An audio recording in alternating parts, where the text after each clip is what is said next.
প্রথমে আমি গ্যাসটা জ্বালিয়ে দিলাম, তারপরে কড়াইটা চাপিয়ে দিলাম।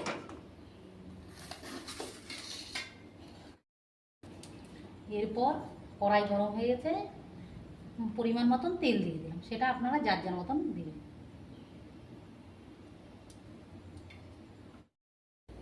বন্ধুরা, আমি আজকে আপনাদের সাথে শেয়ার করি কীভাবে মটনটা। এখানে 500 গ্রাম মটন নিয়েছি, এখানে ছোট আলু নিয়েছি কেটে, আর এখানে মশলা করে নিয়েছি পেঁয়াজ, শুকনো লঙ্কা, রসুন, জিরে, ধনে, আদা, টমেটো একসাথে আমি পেস্ট করে নিয়েছি। আর এখানে প্রথমে আগে তেল গরম হয়েছে, তেল গরম হয়ে গেলে আমি তেজপাতা, সাদা জিরে, পেঁয়াজ আর রসুন তেলে ছেড়ে দিব। কারণ তেলে জিরে দিয়ে দিলাম,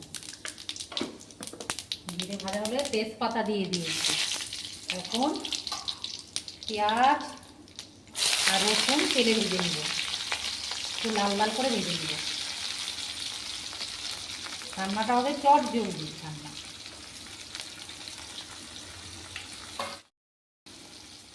কালার আসবার জন্য এখানে একটু লবণ ইউজ করছি, আর সামান্য পরিমাণ হলুদ ইউজ করব। আপনারা করলে করতেও পারেন, না করলে এটা আমার ডিসিশনে আমি করছি। এরপরে দুটোকে একটু তেলের সাথে মিশিয়ে নিচ্ছি। এরপর তেলে পেঁয়াজ রসুন ভালো করে ভেজে নিতে হবে। একটু ভাজা ভাজা হয়ে গেলে বেটে রাখা মশলাটা দিয়ে দিব।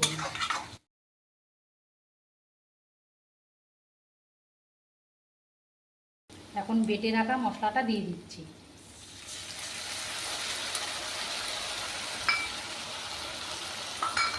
নাড়িয়ে নেব, তেলের সাথে মিক্স করে নেব সব কিছু। ভালো করে তেল থেকে মশলাটা থেকে তেল বের হয়ে আসলে এখানে আমি আর যা যাওয়ার জিনিস আছে তা অ্যাড করব।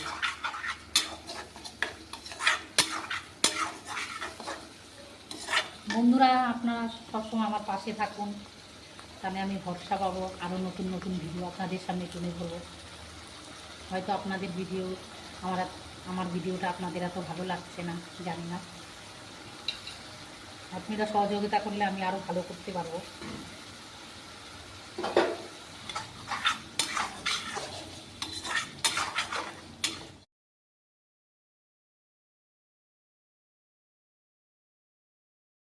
বন্ধুরা, বাটি ধোয়া জলটা একটু দিয়ে দিই, মশলা লেগেছিল তা দিয়ে দিলাম। এরপর এতে একে একে স্বাদ মতন লবণ,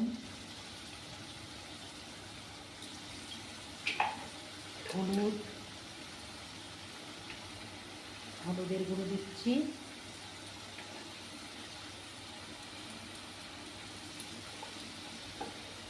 কালার আসবার জন্য একটু চিনি দিয়ে করছি। এগুলো সবগুলো একসাথে ভালো করে কষিয়ে নিতে হবে।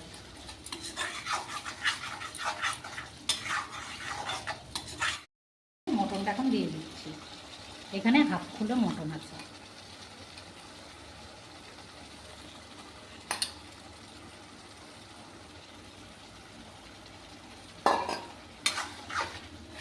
মটনটাকে এখন ভালো করে, আলুটা এখন দিও না, ছোটো আলু পরে, আলুটা পরে অ্যাড করবো। বন্ধুরা, আমি আমার ডিসিশন, আমি একটু সামান্য পরিমাণ ভিনেগার দিচ্ছি, এতে মটনটা সেদ্ধও ভালো হয়, খেতেও ভালো হয়।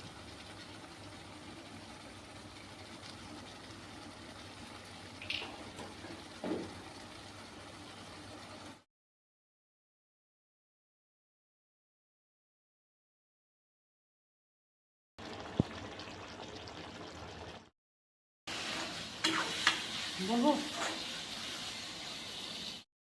দিচ্ছি ছোটো ছোটো আলুগুলো একটু নাড়িয়ে, তারপরে আমি প্রেশার কুকারে একটু বয়েল করে নেব,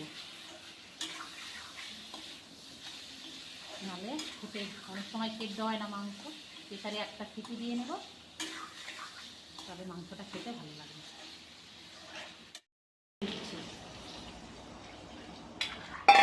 জলটা হয়ে গেলে